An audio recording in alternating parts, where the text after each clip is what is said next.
കൊണ്ടോട്ടി നഗരസഭാ അധ്യക്ഷയെ സമൂഹ മാധ്യമങ്ങൾ വഴി അപകീർത്തിപ്പെടുത്താൻ ശ്രമിച്ചതായി പരാതി. ദേശീയപാതയിൽ കൊണ്ടോട്ടി ഭാഗത്തെ തകർച്ച സംബന്ധിച്ച് സമൂഹ മാധ്യമങ്ങൾ വഴി പ്രചരിപ്പിച്ച വീഡിയോയിലാണ് നഗരസഭാ അധ്യക്ഷയെ അപകീർത്തിപ്പെടുത്തിയതായും സ്ത്രീത്വത്തെ അപമാനിച്ചതായും പരാതി ഉയർന്നത്. പാണാളി ജുനൈസ് എന്നയാൾക്കെതിരെ വനിതാ കമ്മീഷനും ജില്ലാ പോലീസ് മേധാവിക്കും പരാതി നൽകിയതായി നഗരസഭാ അധ്യക്ഷ നിത ഷഹീർ അറിയിച്ചു. കഴിഞ്ഞ ദിവസമാണ് സമൂഹ മാധ്യമങ്ങളിൽ കൊണ്ടോട്ടി 17 ദേശീയപാതയിലെ വെള്ളക്കെട്ടുമായി ബന്ധപ്പെട്ട് കൊണ്ടോട്ടി നഗരസഭാ ചെയർപേഴ്സൺ നിത ഷഹീറിനെയും MLAയും മറ്റും വിമർശിച്ച് സമൂഹ മാധ്യമങ്ങളിൽ വീഡിയോ പ്രചരിപ്പിച്ചത്. സംസ്ഥാനത്തെ ഏറ്റവും പ്രായം കുറഞ്ഞ നഗരസഭ അധ്യക്ഷ കൂടിയാണ് നിത ഷഹീർ. 21 ലക്ഷത്തോളം സന്തുഷ്ടരായ ഉപഭോക്താക്കളും 2 ലക്ഷത്തോളം തിമിര ശസ്ത്രക്രിയകളും പൂർത്തിയാക്കിയ മലബാറിലെ ഏക കണ്ണാശുപത്രി Al Salama high hospital, hospital road, Perinthalmanna പരാതിയിൽ ചൂണ്ടിക്കാട്ടുന്നുണ്ട്.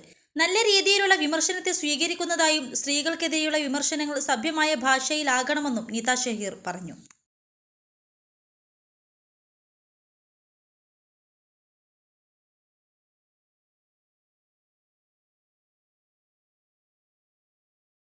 Don't worry money ഉണ്ടെന്നീ മണി ഈസിയായി നേടൂ വള്ളുവനാട് ഈസി മണി. ആവശ്യം ഏതുമാകട്ടെ പണം ഞങ്ങൾ തരും.